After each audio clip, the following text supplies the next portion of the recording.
Nah, ini tombak ini terlihat secara fisik sangat tua sekali.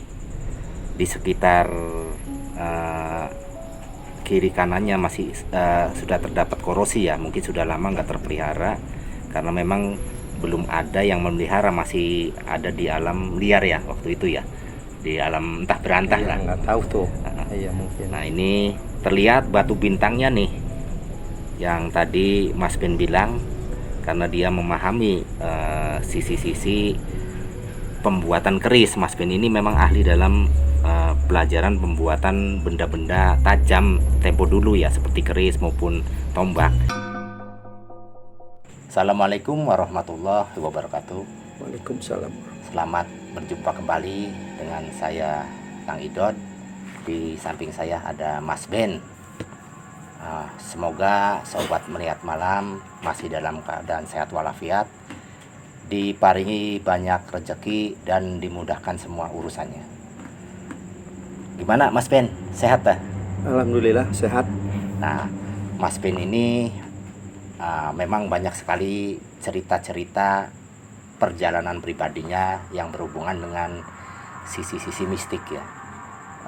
Video yang tempo hari pernah dia cerita mengenai perjalanan spiritual mistik. Nah, kali ini akan membawakan kira-kira cerita apa Mas Ben? Mendapatkan mata tombak lawas di Jawa Tengah, desa Jawa Tengah. Ya.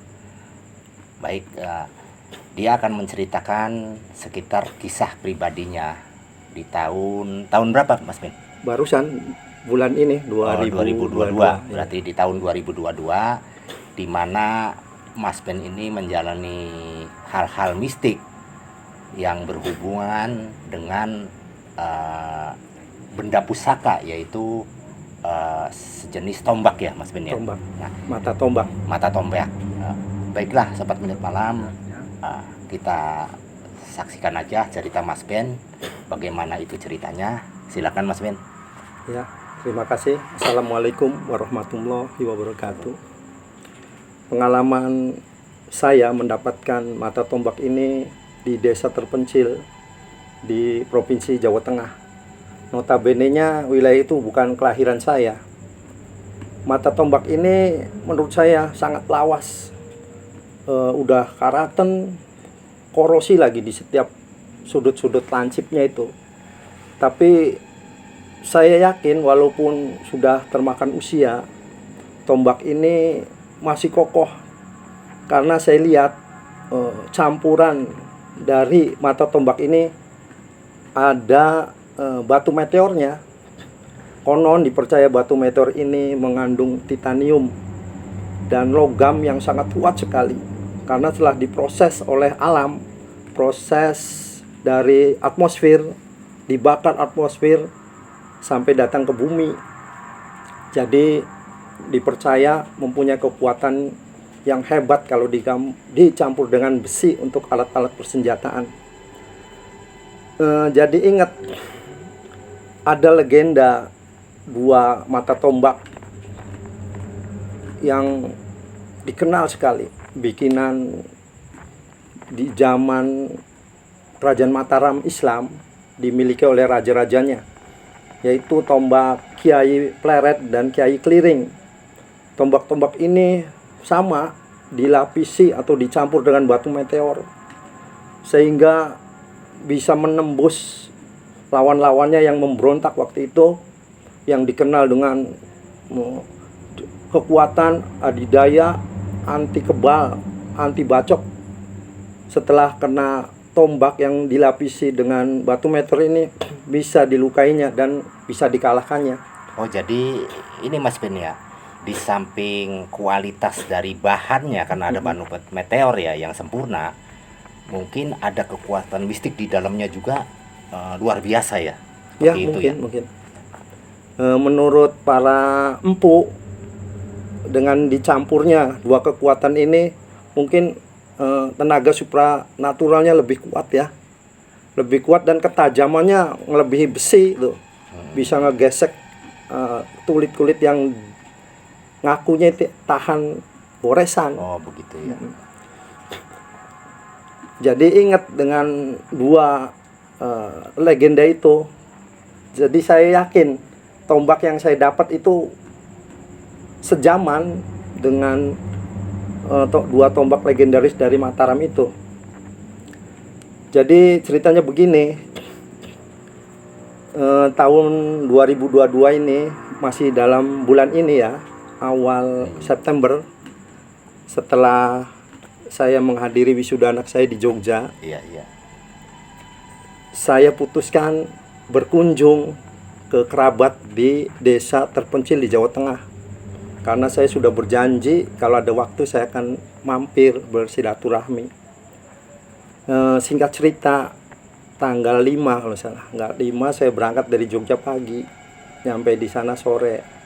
Saya diterima dengan sukacita oleh keluarga karena sudah 5 tahun tidak pernah ketemu ya.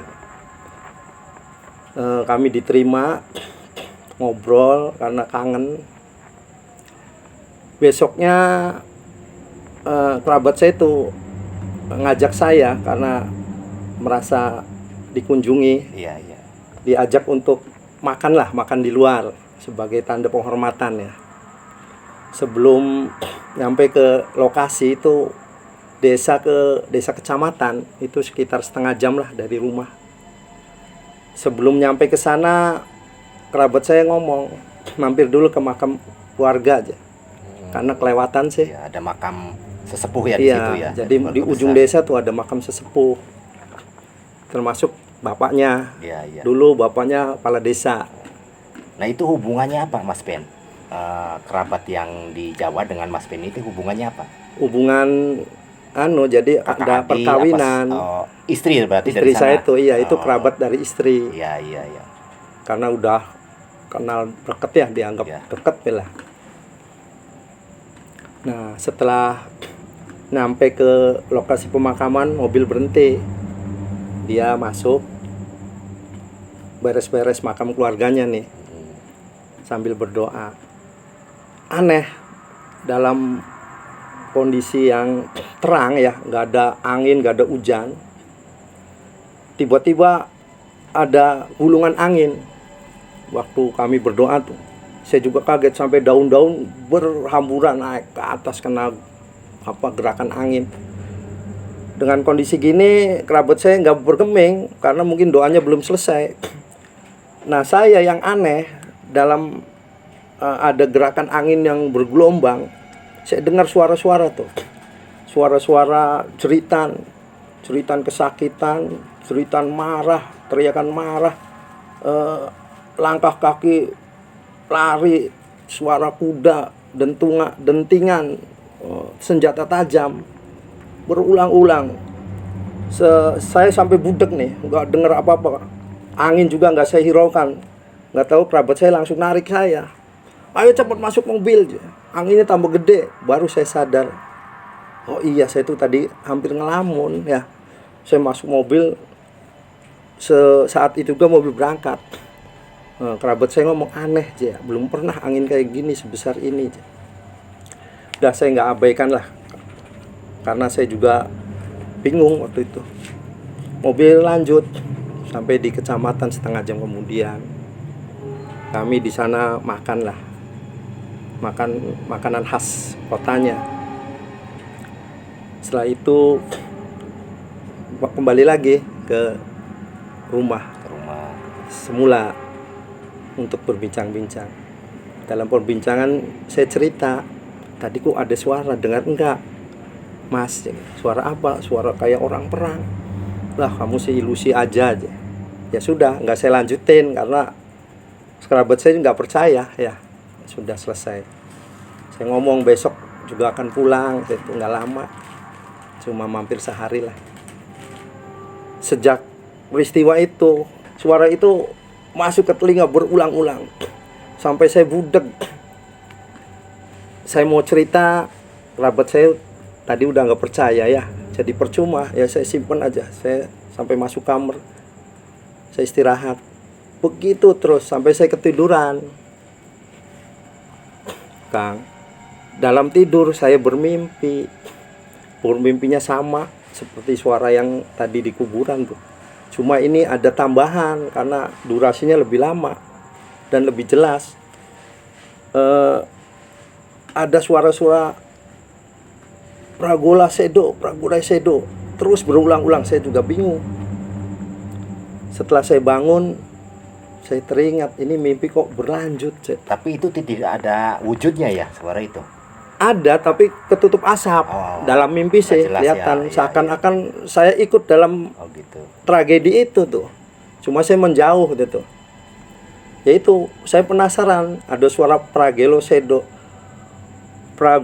Sedo gitu sampai berulang-ulang. Itu tuh apa artinya? Ya, saya jadi penasaran tuh. Oh, masih belum berjalan, ya. Oke. Baru inget apa ini, tapi sudah nggak saya abaikan lah. Mungkin suara-suara ilusi lah gitu ya. Suara-suara itu berubah. Tadinya kan nggak ada suara tambahan itu. Sekarang kembali lagi ke situ. Ada tambahan Pragola Sedo terus. Jadi saya penasaran nih. Saya buka Google iseng-iseng. Apa nih, barangkali aja, syukur-syukur ada nggak, ya udah. Saya buka. Ternyata ada Adipati Pragola. Ya Allah, ini kok ada hubungannya apa Adipati Pragola? Saya baca terus, akan penasaran sih ya. Ternyata Adipati Pragola itu penguasa kota ini yang saya tempatin ya, saya tinggali sementara ini nih. Nah, terjadi peperangan di mimpi-mimpi saya tuh. Cuma saya belum sempat lanjut. Udah selesai aja lah, asal ngerti berarti yang disebut dalam mimpi itu adipati kota ini gitu tuh. Nah, apakah Mas Ben pernah bertanya dengan kerabat yang di Jogjanya? Yang jelas dia kan leluhurnya di Jawa ya? Tengah, bukan di Jogja. Oh, di Jawa Tengah ini ya? Kota kecil Jawa Tengah. Nah, barangkali dia kan karena leluhurnya mungkin tahu juga di samping dari Google gitu, diakurin. Pernah nggak gitu? Belum bertanya, karena saya penasaran aja nih. Oke. Setelah sorenya saya ngobrol kan, ngopi tuh berdua. Saya nanya ke kerabat saya masalah Pragola. Oh iya, itu adipati pertama yang membangun kota ini. Oh, berarti ada kaitannya saya mimpi itu ya. Tapi kelanjutannya saya nggak paham nih, nanti ke depannya apa nih yang akan terjadi. Terus dia cerita bahwa adipati ini pernah berkuasa. Terus dia memberontak ke Mataram karena merasa dirinya udah kuat, tahan bacok kayak gitu. Selesai di situ aja. Terus dia meralihkan pembicaraan lain. Sudah. Ya minimal saya udah masuk, ada referensi gitu tuh. Nah, tapi tetap aja mimpi itu bukan mimpi ya. Suara itu muncul lagi 3-4 jam tuh, sampai saya bingung, saya tutup telinga. Soalnya kalau udah suara itu masuk, budek tuh, nggak dengar apa-apa. Saya sampai pikiran waktu itu tuh, aduh. Tapi lah nggak apa-apa lah. Kader besok saya juga pulang, jadi udah nggak saya pikirkan lah. Malam rencana saya besok pulang, malamnya masih nginep tuh, tidur lagi, mimpi lagi. Mimpinya berbeda sekarang. Mimpinya di suatu ujung desa, saya pernah ke situ. Jadi ada mata air, Kang, mata air desa, mata air kuno. Jadi sebelum desa itu berdiri, mata air dulu. Tradisi orang-orang ya wajar ya, sebelum bangun desa kan harus ada sumber air dulu. Nah, itu sumber air pertama di ujung desa, dilindungin itu. Jadi kayak hutan kecil. Dalam mimpi itu saya ada di situ, dipanggil-panggil oleh seseorang yang pakai pakaian Jawa lurik, lengkap, lurik abu-abu dan hitam, membawa tombak, manggil-manggil gini-gini tuh dalam mimpi. Terus saya bangun, aduh, saya apa lagi nih ya, pikir saya ini nambah ruwet. Tapi pikiran lagi, besok pulang, udahlah nggak apa-apa, nggak usah dipikir. Besoknya pagi saya udah beres-beres ya, rencana pulang. Itu nggak saya pikiran lah, ngimpi-ngimpi itu. Ternyata mobilnya nggak bisa jalan. Mobil segitu dari Cirebon Jogja lancar, nggak pernah mogok, di situ mogok. Dibongkar, kata kerabat saya, ini akinya aja mati. Jadi Aki disetrum dulu deh, paling sore, nanti pulangnya besok lagi. Saya tuh kaget, waduh minum 1 malam lagi. Saya udah berpikir nih ada masalah lagi nih, mesti ada hubungannya, mimpi-mimpi nanti berlanjut. Saya tuh ya sudah, ada pilihan ya Kang. Ya udah, saya terimalah, emang kondisinya begini. Jadi Aki saya setrum, selesai sore. Di situ lagi saya ngobrol, cerita lagi, cerita mimpi lagi saya, karena nggak ada orang yang bisa diajak ngobrol. Iya, iya. Kerabat saya mendengarkan dengan sungguh-sungguh. Mukanya gimana, Dek? Muka orangnya, waduh, nggak jelas ya. Pakaiannya lurik, tuh. Lurik, kayak pakaian-pakaian Jawa tuh, coklat, abu-abu. Terus dia buka album. Ini bukan, astagfirullah, ini kakaknya bapak saya. Lurik, pakaiannya lurik terus, foto-fotonya mungkin, tapi mukanya kan nggak jelas nih. Iya, iya. Perawakannya mirip. Tapi ciri khasnya kan itu ya, Iya. pakaian, postur tubuh Iya. ya.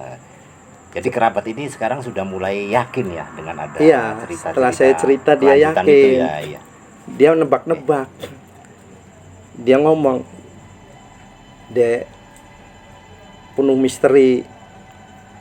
Jadi mobil juga nggak jalan bukan tidak ada sebabnya. Ya udah, ikutin aja, ikutin permainannya. Jadi ya saya yang dalam hati, aduh pengen cepet pulang saya tuh. Akhirnya karena nggak ada pilihan, oke lah saya nginep. Jadi dia ikut ngamatin tuh. Setelah saya cerita, dia ngamatin. Malam berikutnya, setelah Aki saya ambil nih jalan, berarti kan besok pulang nih, karena udah sore, ngimpi lagi. Sama mimpinya, dipanggil-panggil lagi. Saya terbangun, mimpinya sama berulang-ulang. Ya Allah, ini apa lagi nih? Saya lihat jam, udah jam 1 malam. Pikir saya, kalau saya nggak turutin, kemungkinan nih besok nggak bisa pulang lagi. Kalau belum tuntas ya. Jadi saya nekat aja nih, harus ke Kedung. Kedung tuh mata air di ujung desa. Ya kalau jalan kaki sekitar 15 menitan lah. Tapi kan nggak ada penduduk tuh, hutan kecil. Nah ini pada saat mimpi yang kedua ya, ketemu dengan sosok seseorang yang dianggapnya berpakaian Jawa tadi. Kan Mas Ben sudah lihat albumnya. Nah itu kira-kira sama nggak waktu mimpi kedua dengan album yang ada? Kan dari jauh, Kang. Jadi minimal sosoknya tuh, sosoknya sama, sama seperti kemarin mimpinya, nggak ada bedanya. Iya, iya. Kayak diulang lah. Iya. Dipanggil-panggil, bawa tombak tuh, sama tiangnya, sama tongkatnya. Aduh, jadi saya nekat, udah daripada saya nggak pulang lagi, saya nekat. Saya jam 1 harus keluar deh, harus ke Kedung. Cuma saya ada rasa khawatir. Saya kan orang luar, tamu. Kalau ketahuan sama penduduk malam-malam, gimana gitu tuh. Iya. Saya ragu-ragu, tapi tak pikir, justru pikir logika saya, kalau ketemu penduduk saya ajak aja sekalian gitu. Jadi saya keluar aja udah pelan, ada penduduk lewat, alhamdulillah saya tuh diajak aja. Saya sapa, diem aja Kang, ditepuk juga diem aja, seakan-akan saya tuh nggak ada. Oh gitu. Ya Allah, lewat aja, ya udahlah. Nah di sebelum ke Kedung kan ada rumah terakhir tuh, di situ ada 3 pemuda kayak lagi nongkrong lah, rokok-rokok udut ya, minum. Saya deketin, takutnya saya kalau nyelonong kan disangkanya sapa, bisa aja ditangkap, disangka maling ya. Saya deketin, saya tepuk juga begitu, kayak nggak ngelihat saya. Ditepuk di apa tuh, nggak ngelihat aja, mereka ngobrol masing-masing. Akhirnya saya udahlah, yang penting saya selesai urusan. Saya ke Kedung, benar sesuai mimpi, manggil saya tuh, bulu kuduk saya berdiri. Oh, jadi sekarang ngelihat secara mata telanjang ya. Iya. Ngelihat. Nah ini Kedung itu apa coba? Bahasanya. Kedung kan mata air. Mata air bahasa lainnya ya. Iya, kalau di isinya sumber mata air lah, Sumber Kedung. mata air. Kalau di sini sih Kedung desa, jadi setiap desa punya satu mata air. Saya deketin pelan, walaupun berdiri, cuma semangat saya harus datang, harus apa nih, karena besok harus pulang. Jadi saya deketin pelan-pelan. Sudah deket, dia ngelempar tuh tombak. Lempar, saya tangkep. Dia ngomong, titip senjataku gitu. Terus pergi, saya kejar hilang. Maksud saya kejar tuh, saya mau kembalikan. Karena saya nggak akan sanggup gitu tuh. Selet udah nggak ada. Pas nggak ada, saya kayak nggak sadar. Kamar tuh diketok, dok, dok, dok, dok. Ternyata saya tuh tertidur sampai jam 8. Bentar. Pada saat di gedung kan posisi tidak tidur. Iya, ternyata itu tuh bagian dari mimpi. Oh, itu mimpi juga Tapi yang- iya. mungkin jasad saya yang ke sana. Badan saya sih ada di kamar. Saya juga makanya ketemu orang disapa nggak nyapa, mungkin menurut perkiraan saya begitu. Karena pas digedor saya kaget. Ternyata saya ada di kamar tidur. Ngebangunin udah jam 8 siang, katanya mau pulang itu tuh. Dek, bangun, udah jam 8. Kok biasanya pagi aja. Katanya mau pulang. Iya, saya buka. Iya mas, saya tadi mimpi aja. Pas mimpi, kerabat saya ngeliat ada mata tombak di kasur. Oh, Tuh datang sendiri kan, gitu. Jadi kerabat saya kan nggak berpikir saya ngambil dalam mimpi tuh. Ada datang dianterin tuh. Tuh berarti itu pengen sama Dek Beni. Saya ambil. Saya tanya, ini tombak warga bukan? Bukan, ya nggak pernah diceritakan. Tombak desa juga bukan. Jadi memang nggak ada silsilah senjata itu tuh di kampungnya. Berarti itu jodoh aja jadi ya. Aduh, saya enggak lah. Saya nggak bisa melihara saya itu. Saya kasihin aja ke Masya aja. Kan warga sini, asli sini. Barang setelah saya pelajari tuh cerita-ceritanya sinkron bahwa sesepuh sini nih yang punya tombak, masih kerabat kan. nah itu saya dengar Mas Ben bawa bukti tombaknya ya. Iya, Bisa diperlihatkan Mas Ben? ini Kang. Sama tempatnya. Dalam mimpi sih ada tongkatnya. Oh gitu. Oh. Tapi kenyataannya di kasur ya ini aja. Jadi ini Sobat Menit Malam, tombak yang ditemukan oleh Mas Ben, di mana waktu itu Mas Ben mendapat mimpi dan dia datang melalui mimpi ya, hingga terjadi wujud dia. Nah seperti inilah. Ya silakan dilanjut. Iya, jadi ini saya merasa bukan haknya. Yang punya hak ada keluarga Iya. sini, karena setelah saya pelajari sepintas ini ada silsilahnya. Silsilah pendiri desa ini keluarganya kan, buyutnya ini ternyata setelah interpretasi saya bahwa tombak ini adalah tombak leluhur. Dulunya prajurit inti dari ini, dari Adipati Pragola. Karena saya nggak merasa berhak menguasai mata tombak ini, maka saya serahkan ke kerabat saya nih yang langsung punya Jalur keturunan jalur ya, keturunannya. atasnya. Iya, saya kasihin. Dia nggak langsung terima, kita ngobrol dulu aja katanya.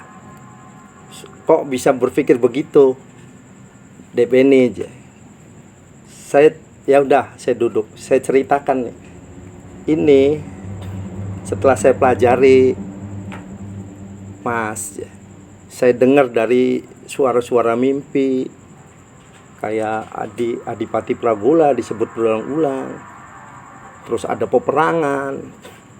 Terus saya dengar dari cerita Mas juga bahwa pendiri desa ini dulu prajurit, leluhurnya tuh. Nah ini kan bukti tombaknya saya tuh. Nah prajuritnya bukan prajurit sembarangan saya tuh, karena tombaknya Mempunyai kualitas kualitas ya, ada tersendiri campuran ya, campurannya. batu bintangnya saya tuh. Kalau prajurit biasa kan besi aja itu. Ya sok mangga diceritakan jadi saya ceritakan dulu tuh bahwa Adipati Pragola itu sebetulnya bapaknya tuh pejabat di Mataram. Makanya keluarga ini nih sebetulnya bukan asli kota ini, pendatang dari Mataram. Karena berjasa oleh kerajaan Pajang dikasih tanah perdik. Tanah perdik tuh wilayah kekuasaan di kota ini. Jadi boyong tuh keluarga tuh karena dapat hadiah menguasai di kota ini nih. Dan dibangun suatu kerajaan kecil. Setelah merasa keturunan kedua, Adipati Pragola tuh keturunan kedua tuh, merasa sakti, Mandraguna pengen berpisah dengan Mataram. Nah, terjadilah pemberontakan. Nah, keluarga ini nih menurut saya, prediksi saya adalah kepala prajurit khusus. Ya memang dari Mataram juga diboyong ke sini.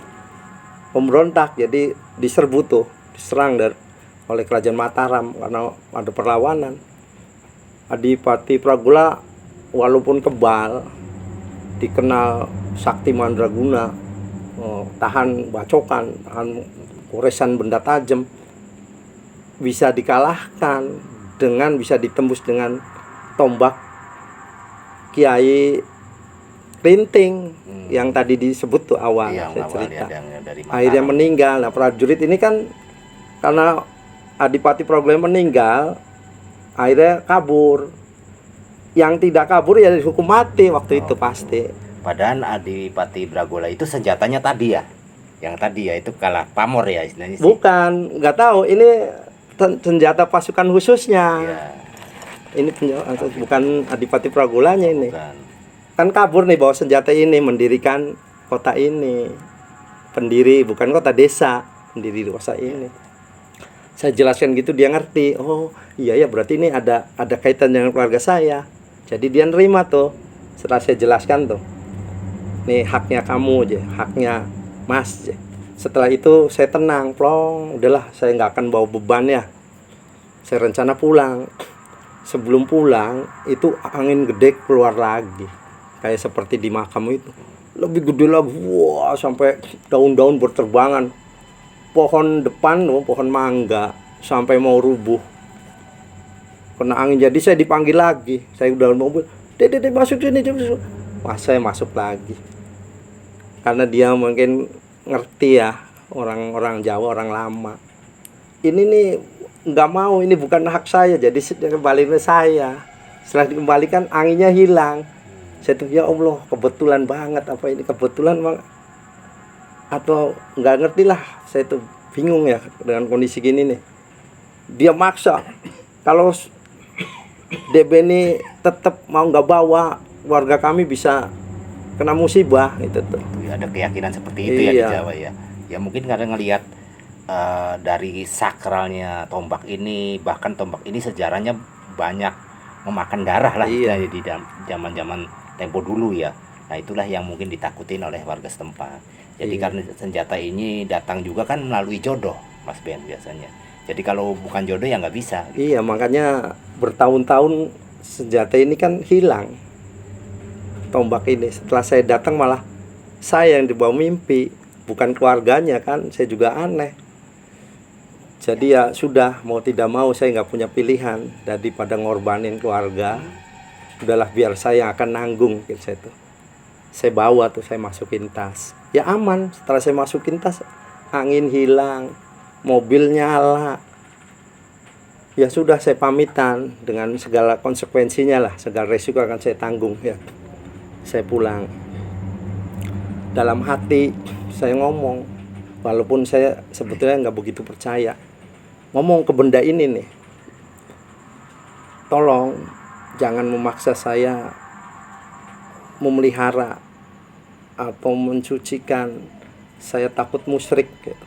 Kalau memang nanti tidak suka, tidak jodoh, ngomong aja dalam mimpi, nanti saya akan kembalikan ke tempat semula gitu. Seakan-akan ngobrol lah. Padahal sih hati saya tuh dalam sanubari terdalamnya nggak percaya gitu tuh. Itu untuk kehati-hatiannya, untuk berjaga-jagalah. Ya gitu mungkin aja. Mas Pino banyak kegiatan, kalau masih disibukkan dengan dampak dari itu kan takut mengganggu ya, itu wajar lah kalau itu. Ya terus dilanjut Pak. Nah, singkat cerita perjalanan dari Jawa Tengah, saya sekarang jalurnya Pantai Utara. Pantai Utara. Nyampe di Alas Roban. Waktu itu udah siang lah, jam 1-an. Saya merasa lapar. Haus ya. Saya lihat ada warung di depan tuh. Warung kelapa muda. Sama dengan jajanan-jajanan kelihatan. Cuma Kak sendiri gitu, biasanya kan berderet banyak saya itu. Ya udahlah, biar saya berhenti masuk. Saya masuk, nggak ada orang. Saya kok ya layaknya orang Jawa lah, nuwun sewu, permisi. Luar bapak-bapak sama ibu-ibu tua sekali. Saya tuh aneh, wong dagang kok tua sekali, nggak umum. Ya hampir 90 tahun lah udah pada keret.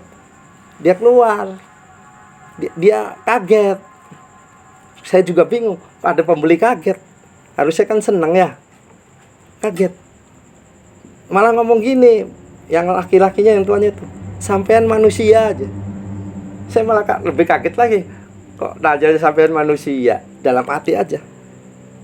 Terus saya jawab lah, karena udah tua mungkin ya, iya mbah, saya manusia. Saya pesen mie sama kelapa muda segelas. Jadi orang tua dua itu masuk ke dalam, saya nunggu. Ya sekitar 10 menit lah, saya sampai buka-buka HP. Dia muncul bawa mie dan kelapa muda. Tapi bapak ibu yang tua itu kok masih ngelihat saya aneh. Saya makan aja. Ada apa mbah? Saya itu aja. Nanya lagi, bener manusia toh? Saya sampai senyum. Iya mbah. Mbah siapa? Saya itu. Mbah manusia juga kan? Saya kalau guyon. Setelah saya sebut manusia, dia malah ketawa, ngekek, berubah wajahnya, semua dua-duanya. Saya kaget sampai mundur, sampai kaki kayak nggak ada tulangnya, lemes saking kagetnya. Pas saya merem sebentar, kaki kagetnya buka mata, ternyata tempat sampah, undukan sampah itu tuh. Ya Allah, berarti ini bukan manusia, makanya dia kaget saya bisa tembus ke dimensi dia. Saya lagi jadi pikir lagi, apa ada kaitannya dengan tombak yang saya bawa. Nah, wallahu alam lah, saya buru-buru pulang. Tapi yang saya minum tadi dan mie saya makan juga apa tuh, saya bingung. Sampai saya mual, mau dimuntahin, nggak ada yang dimuntah. Memang makanannya itu bener. Saya lihat gelasnya udah nggak ada, mangkoknya juga nggak ada, anu aja kayak tempat sampah. Waduh, saya buru-buru jadi berangkat lagi tuh. Udah kacau pikiran. Saya nenangin diri perjalanan. Nah, dalam perjalanan saya sering berpapasan dengan makhluk-makhluk halus. Kayak bangsanya mukanya rusak, matanya lewat di mobil. Ya Allah, saya sampai kaget. Di samping mobil-mobil normal lah kayak manusia, kadang-kadang lewat. Aduh, saya tuh ya akhirnya saya doa aja, jalan aja udah, nggak ngebut pelan, ngikutin jalan yang ada. Yang anehnya lagi, sampai di Pemalang, di lingkar Pemalang tuh, kan itu jalan alternatif. Saya sering lewat situ tuh, jalan-jalan sepi, nggak masuk kota karena kotanya ditutup supaya nggak ada kemacetan. Jadi saya lingkar, kan di situ mobil-mobil besar-besar semua tuh. Pas masuk di lingkar, ada pasar, ramai sekali, macet ya. Saya ikut bermacet-macetan. Nggak taunya pasarnya bukan manusia, Kang. Saya lihat sendiri, bentuknya macam-macam. Ya Allah, saya kaget. Ini ada pasar bukan manusia, ini pasar kayaknya makhluk halus kayak jin. Ini model bentuknya udah aneh-aneh. Ada yang hidungnya pesek, bolong, matanya melolot, ada yang pakai cupang camping. Ya udah, saya sih fokus aja ke depan, saya nggak berani ngelirik. Terus macet, banyak orang tuh. Orang yang ngelihat saya juga aneh, pada ngelihat di kaca, pada ngelihat. Aneh juga, mungkin saya bisa tembus dimensinya ya. Tapi itu jalan rayanya terlihat ya? Jalan rayanya kelihatan, banyak orang. Nggak tapi masalah ya? iya, makanya ngikutin aja pelan-pelan, nggak bisa ngebut, pelan-pelan aja. ke pinggir, orang minggir sendiri.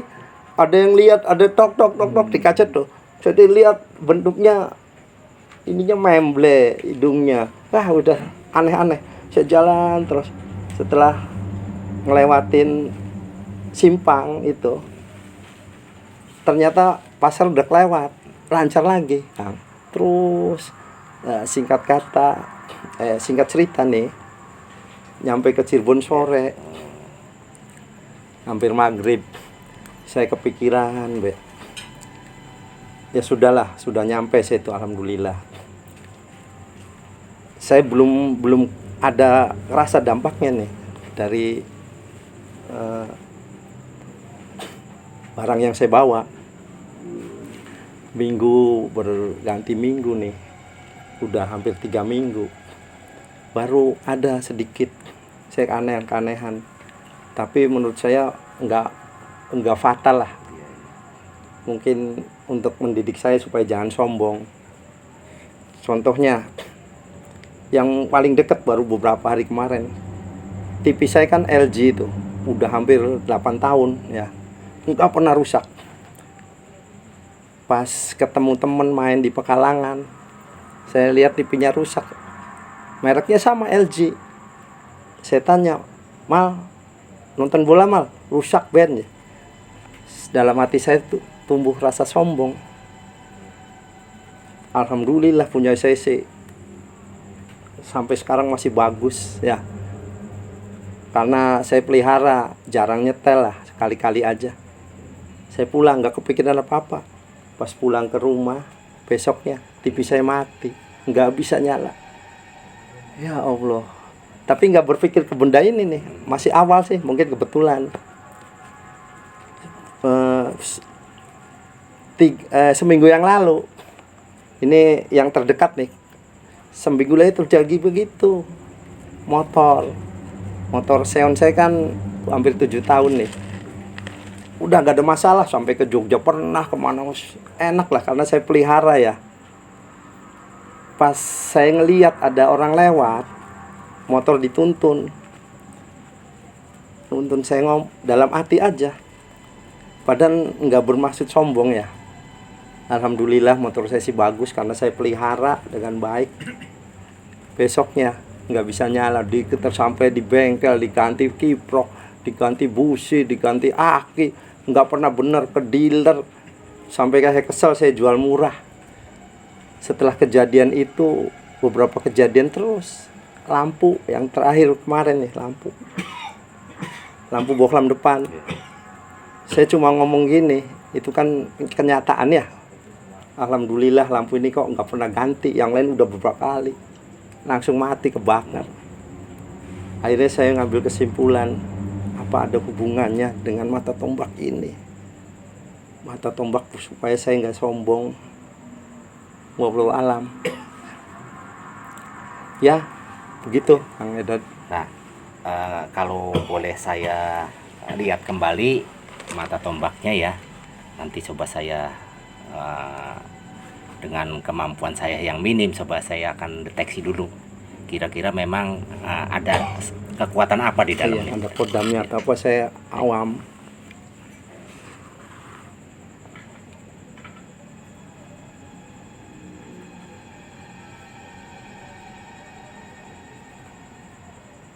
Iya, terasa di getaran saya ini kuat sekali, Mas Ben. Cuma memang karena ini karakternya, walaupun tombak ini juga sama sejenis senjata tajam, jadi memang kekuatannya tajam. Jadi kalau memang yang punyanya itu tidak bisa melihara, maka ketajaman dari kekuatan ini akan berdampak. Dan sebaliknya, kalau dia bisa memelihara, kekuatan dari sininya akan tajam juga dalam situasi-situasi yang bersifat positif gitu. Jadi ada sisi negatif, ada sisi positif. Itu kalau dilihat dari sisi energi ya. Nah, kalau dari sisi bendanya memang ini udah korosi. Nah, ini tombak ini terlihat secara fisik sangat tua sekali. Di sekitar kiri kanannya masih sudah terdapat korosi ya, mungkin sudah lama nggak terpelihara, karena memang belum ada yang memelihara, masih ada di alam liar ya waktu itu ya, di alam entah berantah Iya, lah. nggak tahu tuh. Iya mungkin. Nah ini terlihat batu bintangnya nih, yang tadi Mas Ben bilang, karena dia memahami sisi-sisi pembuatan keris. Mas Ben ini memang ahli dalam pelajaran pembuatan benda-benda tajam tempo dulu ya, seperti keris maupun tombak. Dia mengetahui bahwa batu bintang ini memang sangat langka untuk dicampurkan ke dalam logam yang akan dibikin suatu senjata, baik itu keris maupun tombak ya. Kebetulan ini sejenisnya tombak. Jadi dimana tombak ini ada campuran batu bintang, karena batu bintang itu sangat langka di bumi, berarti ini yang punya penguasa ya. Ya minimal prajurit khusus yang lah, bukan sembarangan. Nah itu pemirsa yang bisa saya sampaikan sisi fisiknya. Nah sisi kekuatannya secara getaran memang luar biasa ini. Jadi sangat tajam sekali kekuatannya. Bisa manfaatnya apa, terus barangkali ada yang minat Ya aja tuh. Ya itu saya kembalikan. Ya. Tadi Kang Edot ngomong ya, bicara masalah pemeliharaan ya. Kalau pemeliharaan yang baik pasti akan menimbulkan positif. Itu maksudnya apa nih? Jadi kalau kita bisa mensinkronkan energi yang terdapat dalam senjata itu, nah sisi-sisi positif untuk keluar itu biasanya mengikuti mengikuti iramanya. Jadi dulu fungsinya, misalkan dulu itu untuk pertahanan, untuk pembelaan, untuk rezeki, di mana kita menyesuaikan posisi kejiwaan kita, pikiran kita dengan energinya ya, bukan dengan makhluknya, bukan. Maka insya Allah kekuatan keris itu bisa menunjang. Tapi di mana kita negatif, ya negatif, kita berprasangka, kemudian bersuudzon, kemudian berkata kepada seseorang yang tidak disukain, energi juga akan mengikuti dalam bentuk negatif. Nah itu bahayanya di situ. Jadi yang punya senjata tajam, yang memang sudah punya keampuhan dari karakter-karakter orang sebelumnya, itu perlu ekstra hati-hati ya, baik itu terutama sisi negatifnya ya. Itu aja Mas Ben yang mungkin sedikit banyak saya paham seperti itu. Jadi sekarang Mas Ben posisinya di rumah, di barang ini di mana, disimpan di mana? Disimpan di lemari aja. Itu aja gitu sebagai ya. Penghormatan aja. Ya. Nggak ada informasi lain melalui mimpi untuk apa? Belum ada. Setelah saya terima barang belum ada mimpi lagi. Oh, gitu. Berarti memang tugas mereka nggak tahu siapa, hanya dikasihin ke yang sesuai keinginan dia. Setelah terima selesai kemungkinan. Tapi kelanjutannya wallahu alam saya nggak tahu. Tapi tanda-tandanya kan udah tadi sudah mulai. Tapi pikir saya itu masih positif lah, masih bagus. Ya. Itulah sobat melihat malam, beberapa cerita yang sudah panjang lebar Mas Ben ceritain dari awal penemuan benda pusaka berupa mata tombak hingga reaksi-reaksi hingga sekarang. Nah mudah-mudahan pengalaman Mas Ben ini menjadi pelajaran bagi sobat melihat malam yang lain, di mana itu menemukan hal-hal seperti Mas Ben seperti ini, maka perlulah konsultasi dengan orang-orang yang memahami. Ya, jangan lupa sobat melihat malam, saya harapkan klik tombol like dan subscribe untuk video-video kelanjutan dari kita ini. Bukan begitu Mas Ben? Iya. Ya. Begitu saja sobat melihat malam. Wassalamualaikum warahmatullahi wabarakatuh.